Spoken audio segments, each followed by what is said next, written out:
वृंदावन में निवास किया। वृंदावन में, तब वृंदावन में मंदिर नहीं थे, तब वृंदावन में ज्यादा स्थान नहीं थे भ्रमण के। वृंदावन सघन वन हुआ करता था, और उस सघन वन में बड़े बड़े संत महापुरुष ऋषि जन जाकर के केवल भजन करते थे, कुटिया बना करके। और उनकी भजन स्थली पर ही ठाकुर जी का कुछ ना कुछ अनुभव हो जाता था। कभी पीताम्बरी दिख जाती थी, कभी कोई नूपुर मिल जाता था, कभी कोई कंठ की माला मिल जाती थी, कभी मोरपिच्छ मिल जाता था। ऐसे अनुभव होते थे बस वृंदावन में, और कुछ नहीं है।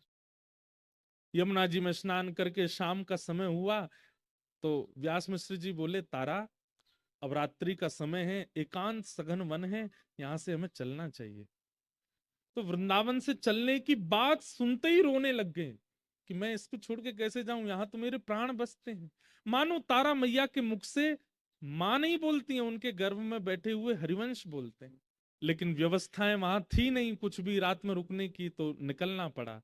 मानो ठाकुर जी ने विचार किया कि अगर ये आगरा पहुंच गए, वैसे तो आगरा तक ब्रज की सीमा मानी जाती है, लेकिन फिर भी विचार किया कि ये ब्रज से बाहर ना जाएं। अब ब्रज आए हैं तो ब्रज में ही इस बालक का जन्म हो। तो वृंदावन से थोड़ी दूरी पर मथुरा पार करने के बाद आगरा के मार्ग पर एक स्थान है बाथ, जिसको बाथ ग्राम कहते हैं, रिफाइनरी के, आज की रिफाइनरी के पास, उससे पहले बाथ ग्राम। वहां पहुंचे तो इतनी प्रसव पीड़ा हुई कि तारा माँ ने कह दिया मैं आगे नहीं जा पाऊंगी, यहीं रुकी, और बाद ग्राम में ही रुक गए। वहीं ग्रामीण लोगों ने कहा कि आप बिल्कुल चिंता मत करो, यहीं रहिए, हम आपकी खूब सेवा करेंगे, खूब आनंद करेंगे, सब बढ़िया, आप हमको रस चर्चा सुनाते रहना। तो व्यास मिश्र जी थोड़ा प्रवचन सत्संग आदि करते थे, गांव के लोग सब वहां ध्यान रखते थे। और अंत के प्रसव काल के समय तारा माता जी और व्यास मिश्र जी बाद गांव में रहे। और फिर पावन तिथि आई, वैशाख शुक्ल एकादशी, जो कि आज है।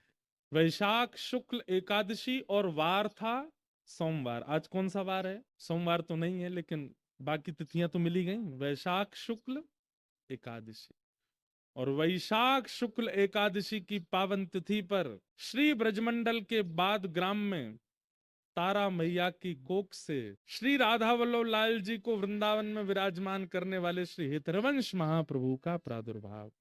बोलो हितरवंश महाप्रभु, महाप्रभु जी का जन्म। पूरे ब्रजमंडल में ऐसी आनंद की उमंग हो गई, मानो पता नहीं कैसे गांव के लोगों को इतना उत्साह होने लगा, सब उत्सव मनाने लगे, सबको ऐसा ऐसा उत्सव जैसे